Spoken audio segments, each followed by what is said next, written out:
Mesdames et messieurs, bonsoir. Les titres du journal. L'inauguration ce lundi par le chef de l'État du nouveau quai du port autonome de Conakry, financé par le groupe Bolloré à hauteur de 447 milliards de francs guinéens. Le directeur de l'Agence nationale de la promotion de la bonne gouvernance, M. Mohamed François Falcon, est décédé dimanche des suites d'une crise cardiaque à son domicile. Et puis le Burkina Faso a désormais un président de la transition, Michel Kafando. C'est son nom a été désigné tard la nuit dernière par toutes les parties prenantes du processus. C'est tout pour les titres. Une fois encore, bonsoir et bienvenue à tous. Le président de la République a procédé ce lundi à l'inauguration du nouveau quai du port autonome de Conakry. Ce quai doté des dernières technologies de gestion portuaire a été financé par le groupe Bolloré à hauteur de 447 milliards de francs guinéens. Ce joyau devrait permettre au port autonome de Conakry de rivaliser plus efficacement avec les autres ports de la sous-région. Lansana Traoré. Profond de 13 mètres, le nouveau quai de Conakry Terminal mesure 340 mètres qui s'ajoutent aux 260 mètres existants pour donner une longueur totale de 600 mètres pouvant accueillir simultanément 2 navires. Il sera doté de 2 portiques afin de permettre au port autonome de Conakry d'être plus compétitif en accueillant de grands navires. Avec un coût global de 47 millions d'euros, soit 447 milliards de francs guinéens, ce quai a été réalisé en 660 jours. Cette cérémonie d'inauguration a été une occasion pour le directeur pays de Bolloré Africa Logistique de revenir sur le contenu du projet de concession de Conakry Terminal. Cette réalisation ne constitue que la phase d'urgence du projet de Bolloré Africa Logistique pour le port de Conakry. Le projet du terminal à conteneurs est le fruit d'une double ambition, celle des plus hautes autorités de l'État de Guinée de faire du port de Conakry un port d'excellence. Une ambition portée par le groupe Bolloré qui conjugue tous ses efforts pour la réussite de ce projet. Nous allons poursuivre par le pavage et l'équipement du terre-plein, le doublement de la voie ferrée du port Kerguelen, la finalisation de la plateforme logistique de Kerguelen sur 30 hectares, dont 5 hectares sont déjà opérationnels. Avec ce quai de standard international, le port autonome de Conakry devrait rivaliser avec les autres ports de la sous-région en opération portuaire. Le port de Conakry, par lequel la douane réalise 98% de ses recettes, reçoit annuellement plus de 1000 navires, traite plus de 7 millions de tonnes de marchandises et plus de 150 000 conteneurs investis. Aujourd'hui, nous sommes fiers de ces infrastructures, équipements qui risquent désormais le port de Conakry au rang de port hautement compétitif de la sous-région. La réalisation de cet ouvrage par le groupe Bolloré en Guinée est un atout pour le développement du pays, à en croire le ministre des Transports. Depuis la décennie 90, le port n'a pas connu de création de nouvelles infrastructures et est resté confiné dans des installations qui ne lui ont pas permis de jouer pleinement son rôle de support de l'économie nationale. Le rôle stratégique qui est le sien au sein de l'économie nationale et en direction des pays de l'Interland. Je veux parler du Mali, du Burkina Faso. Pour le président de la République, la réalisation de ce quai vise à faire de la Guinée un hub vers l'Amérique latine. Vous prenez la carte de l'Afrique, la Guinée est le point le plus avancé vers l'Amérique latine. Nous pouvons donc faire du port de Conakry un hub. Si nous sommes fiers d'inaugurer aujourd'hui ce port, deuxième port conteneur, ce n'est pas ça notre ambition. C'est bien ce qui a été fait. Mais ce que nous voulons faire, qu'est-ce que nous faisons? Rapidement faire des conteneurs à l'est. Aujourd'hui, vous dites qu'on peut accueillir 1000 bateaux, mais nous voulons accueillir 1000 bateaux, pas 1000. Vous dites qu'il y a 600 mètres, mais nous voulons avoir le double. Vous dites que la profondeur est de 13 mètres, mais nous voulons 14 mètres. Voilà notre ambition. Ce n'est pas ce qui est fait, c'est ce qu'on va faire qui est le plus important. Depuis la signature de la convention de concession du terminal à conteneurs entre le groupe Bolloré et le port autonome de Conakry, plus de 1370 milliards de francs guinéens ont été investis. Un investissement qui sera élevé à 500 millions d'euros pendant la durée de la concession. La revue à mi-parcours du programme WARCIF Guinée, les 4 techniciens du département des télécommunications sont en formation ce lundi. C'est apprendre la gestion et l'administration des réseaux Linux et la technique en fibre optique. Objectif permettre à la Guinée de développer et d'assurer la couverture nationale en Internet de haut débit. Ibrahim Soliari, Le développement des nouvelles technologies de l'information et de la communication et l'accès à l'Internet haut débit constituent aujourd'hui un ambitieux programme pour le gouvernement guinéen et la Banque mondiale, son partenaire. Il faudrait donc réhabiliter le réseau métropolitain de Conakry sur près de 5 km et assurer la couverture de l'ensemble du territoire national à travers le backbone national. Il faut que les cadres désormais s'habituent aux nouvelles technologies de l'information dans sa terminologie. On vous a parlé du cadre sous-main, la fibre optique. Avant, on n'entendait pas parler de ça en Guinée. Et nous avons fait atterrir le premier câble en Guinée. Très bientôt, nous allons le déployer à l'intérieur du pays sur 4000 km dans un mois. Nous allons procéder à la pose de la première pierre.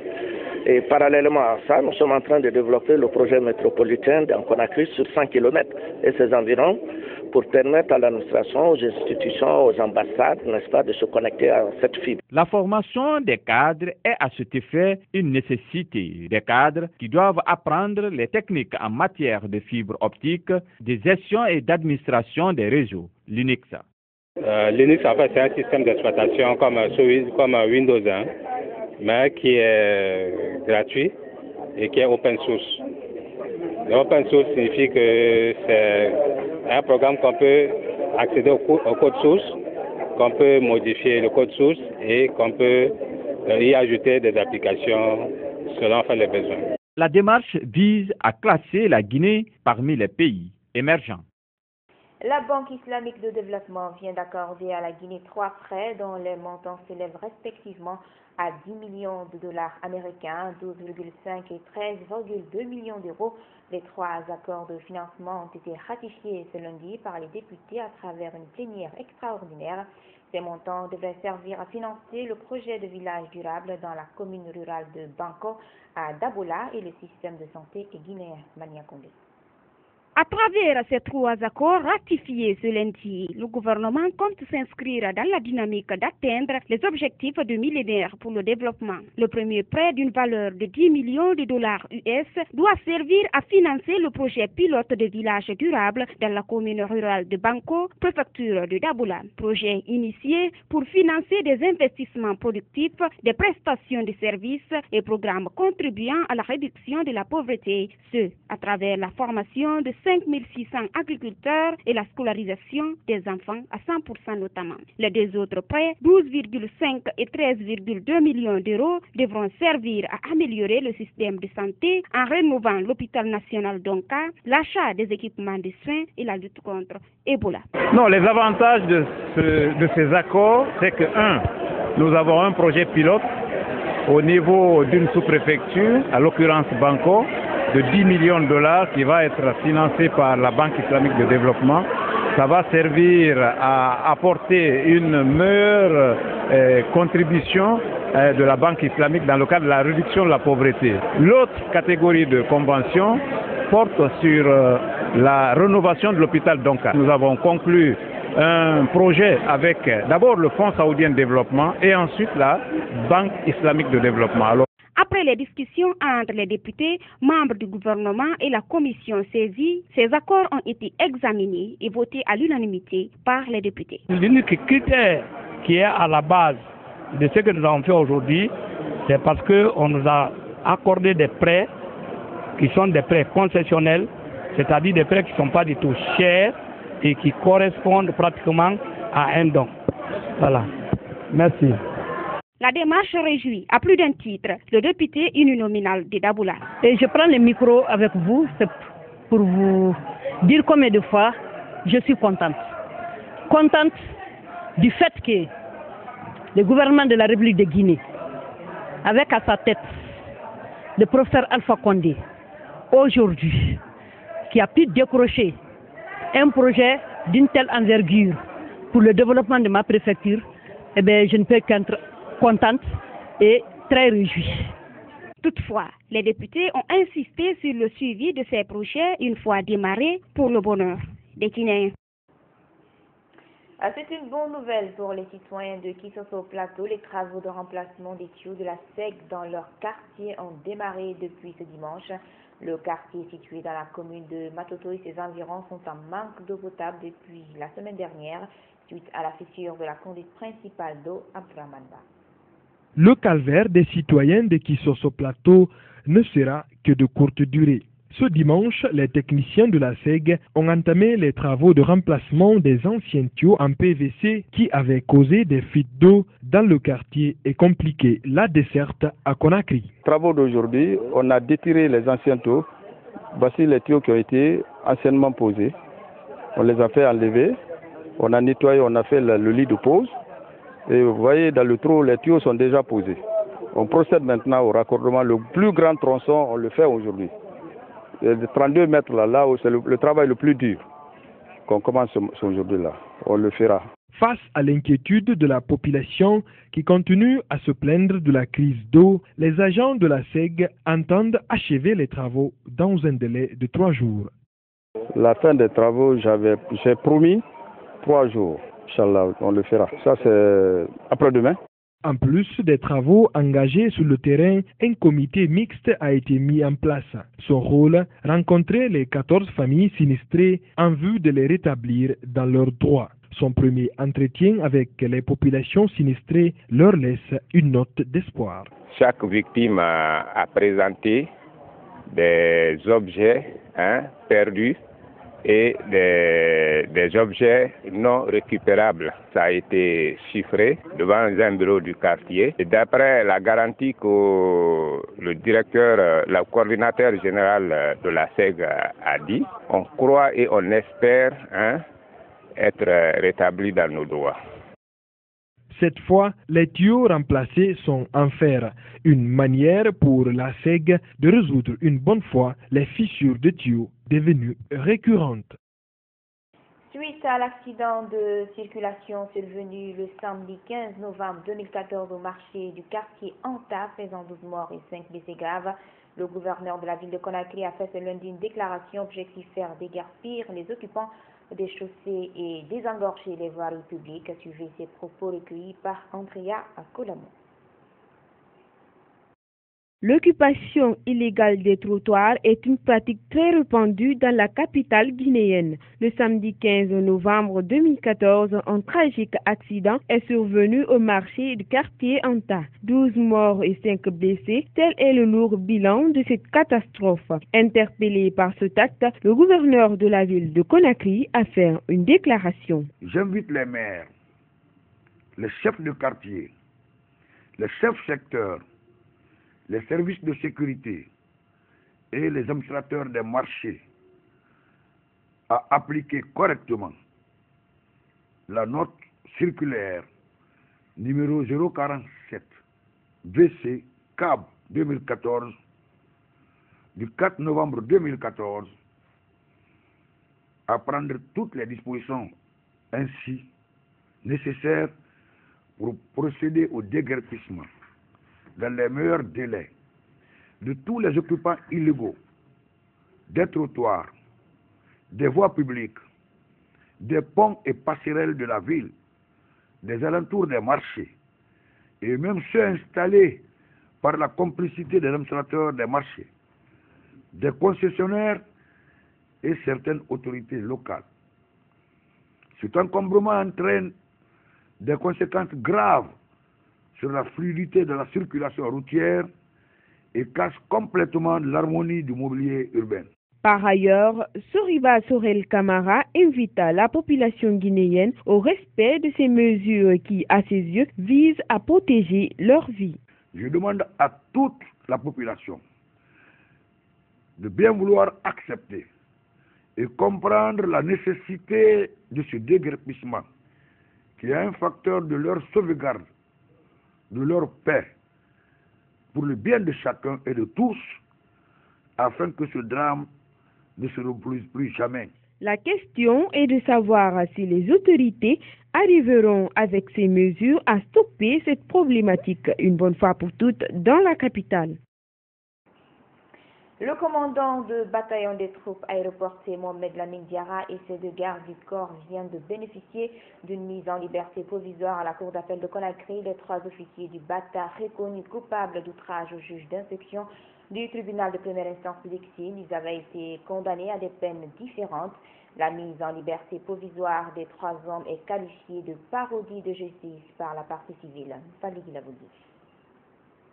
La bataille judiciaire opposant le commandant Mohamed Lamine Diarra et ses 2 gardes du corps au magistrat Morlaye Souma est loin de livrer ses derniers secrets. Au cours de la première audience en appel, les débats étaient axés sur les exceptions soulevées par la partie civile qui a déploré notamment le non-respect du délai de l'appel et le fait que l'association des magistrats de Guinée ne s'est pas constituée partie civile solidairement avec le plaignant Morlaye Souma comme en première instance. Elle a également plaidé le renvoi à 2 semaines du procès en appel. Une demande réfutée par la défense et le ministère public. La défense a soutenu la mise en liberté provisoire de ces 3 clients, une thèse acceptée par le président de la cour d'appel de Conakry. La partie civile crie à une parodie de justice. Nous avons assisté à une parodie de justice, à une violation flagrante de la loi. La loi est claire. Les délais de procédure, les délais de comparution devant la cour sont de 5 jours. Or, nous avons été cités dans un délai de 3 jours. Et mieux que ça, toutes les parties n'ont pas été citées à l'audience. Cette audience a été uniquement organisée pour les accorder la liberté provisoire. Quand on sait surtout qu'aujourd'hui, dans toutes les juridictions de Conakry, c'est la passation de services. Même à la Cour, c'est comme s'il y a une main visible qui commandite les choses derrière. Donc nous ne pouvons pas cautionner cette parodie de justice. Nous ne viendrons plus jamais à cette audience. La Cour peut continuer à gérer sa parodie de justice comme elle veut. La défense salue la mise en liberté provisoire des 3 officiers. Ceux qui parlent de parodie de justice semblent ne pas avoir de respect pour les institutions de la justice. Et le but de ce procès, c'est de faire en sorte que l'action de la justice soit davantage respectée. Il s'agit d'une procédure de flagrant délit qui a été programmée dans les conditions de légalité. Et je ne comprends pas que l'on parle de parodie de justice quand on vient déployer des arguments de droit devant une cour. La partie civile est libre de se retirer de ce procès. Et nous connaissons le rôle d'une partie civile dans une poursuite pénale. Nous allons continuer la suite des débats avec le ministère public, qui est également appelant dans ce dossier. Vous savez, il ne faut pas venir devant les juridictions pour faire l'activisme des droits de l'homme. Les débats de fond reprendront à la prochaine audience. Passation de service à la Cour d'appel de Conakry ce lundi. Le premier président de la Cour d'appel, le directeur national de l'administration pénitentiaire et celui chargé des affaires criminelles et crasses ont pris fonction devant la famille judiciaire. Une passation au cours de laquelle ils se sont engagés à redorer le blason de la justice. L'affectation des juges dans plusieurs tribunaux et cours d'appel du pays est une action du ministre de la Justice. Elle s'inscrit dans le cadre de la réforme de la justice. Idiatou Diallo. Ce lundi, la Cour d'appel de Conakry a servi de cadre à plusieurs passations de services, dont celle du premier président de la Cour d'appel de Conakry, du directeur national de l'administration pénitentiaire et celle des affaires criminelles et des grâces. Ces passations permettront ainsi à la justice de relever certains défis. Le souhait du premier président entrant de la Cour d'appel est de redorer le blason de son institution.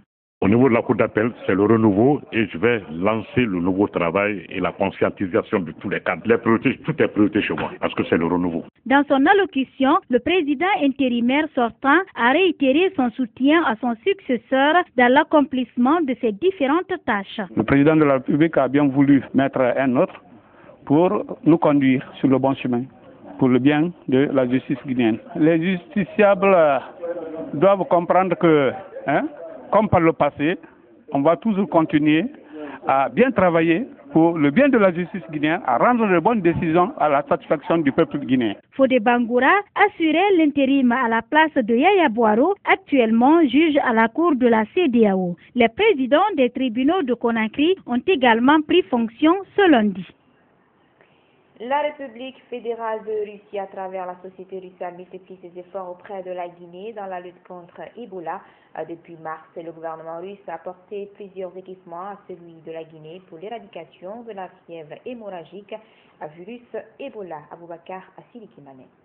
Le soleil était au zénith dimanche à l'aéroport de Conakry quand l'avion de la compagnie russe s'est posé sur le Danemark. À son bord, un hôpital militaire mobile entièrement équipé. À travers ce don, le président Vladimir Poutine contribue au renforcement du système de santé de la Guinée, surtout en ce moment d'épidémie. Hier, le président de la Russie a donné ordre d'envoyer ici un hôpital militaire pour la lutte contre le virus Ebola. Donc cette cargaison elle sera livrée par 3 avions de transport. Donc vous pouvez voir ici déjà 2 avions qui sont là ici.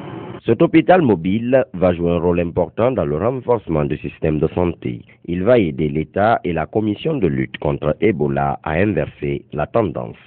Aujourd'hui, vous savez, l'épidémie a trouvé un système de santé très défaillant.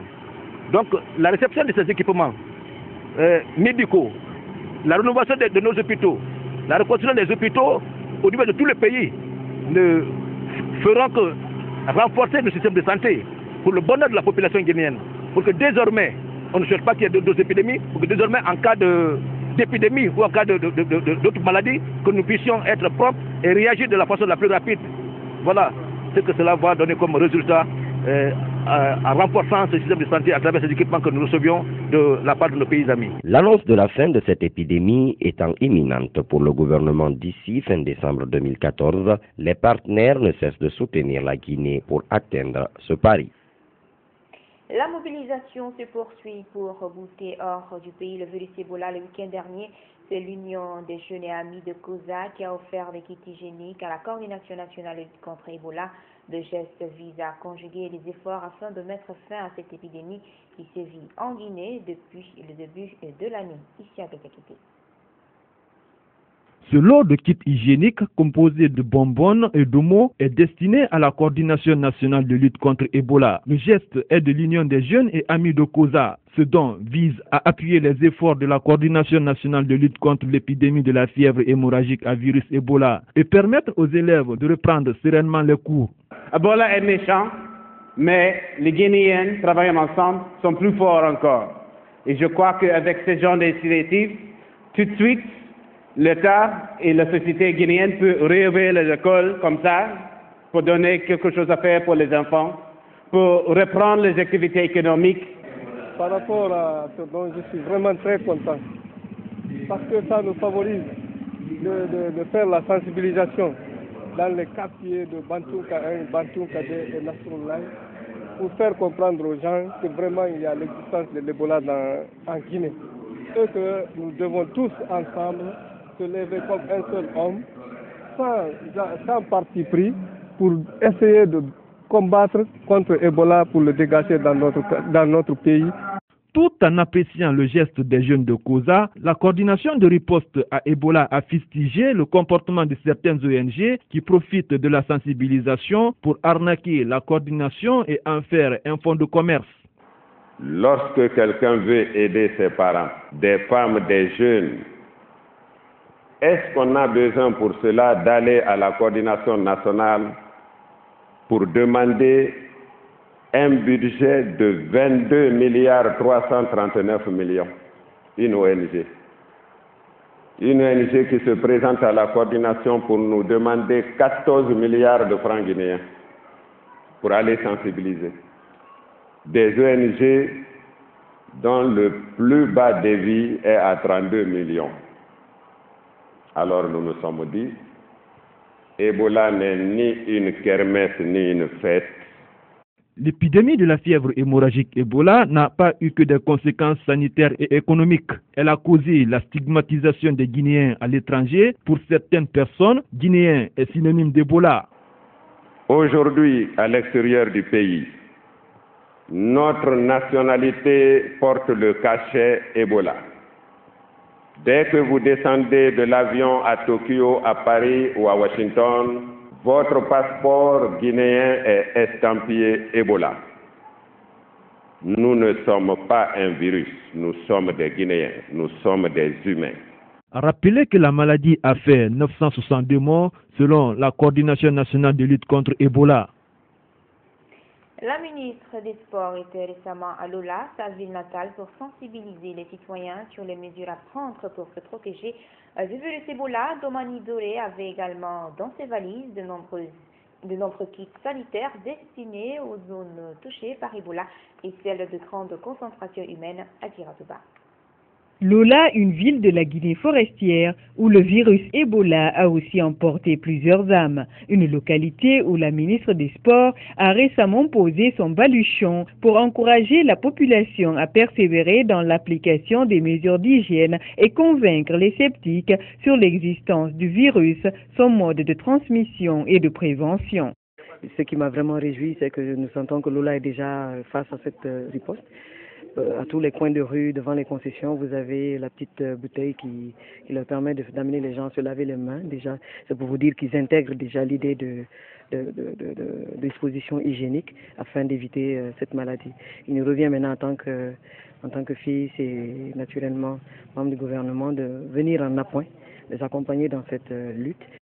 Un message vivement applaudi par la foule mobilisée sur la place des Martyrs. Domani Doré a également remis un important lot de kits sanitaires au préfet pour les zones touchées par Ebola et les points de grand regroupement de la ville.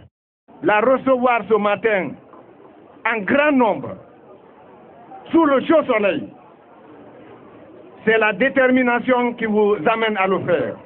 Le président de la République l'a envoyé ici pour venir nous sensibiliser, pour qu'on sache le danger que représente la fièvre Ebola. Et qu'est-ce que nous devons faire pour prévenir cette maladie? Si elle apprécie l'engagement des citoyens de Lola dans la lutte contre Ebola, Domani Doré ne semble pas totalement satisfaite de son combat. Je serai satisfaite le jour où le comité préfectoral me dira que nous avons 0 cas. Et donc pour le moment, la chaîne de contamination, elle doit être rompue. Et j'avoue que dans les jours à venir, j'espère qu'on puisse me dire que nous avons 0 cas à Lola et donc Ebola désormais a quitté la ville. D'ici là, j'avoue quand même que je suis quand même satisfaite pour cette première étape. Et une délégation est en séjour après nous dans le même cadre pour sillonner toutes les sous-préfectures. Nous espérons qu'il trouve les mots qu'il faut afin de permettre à nos populations d'intégrer l'idée de riposte contre Ebola. La ministre des Sports a invité le président des ressortissants de Lola et Conakry et les artistes locaux à l'accompagner dans cette lutte contre le virus Ebola.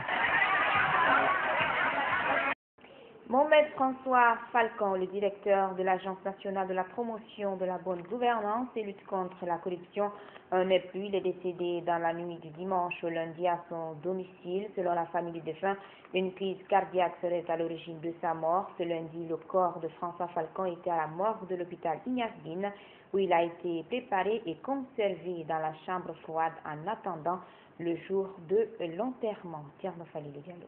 Mohamed François Falcon, connu pour les conférences de presse qu'il animait, les séminaires de renforcement des capacités pour les journalistes et sa lutte acharnée contre la corruption, a tiré sa révérence des suites d'une crise cardiaque. Le corps a été admis ce matin à la morgue de l'hôpital Ignace Dine, où il a été préparé pour les cérémonies funèbres prévues dans les prochains jours.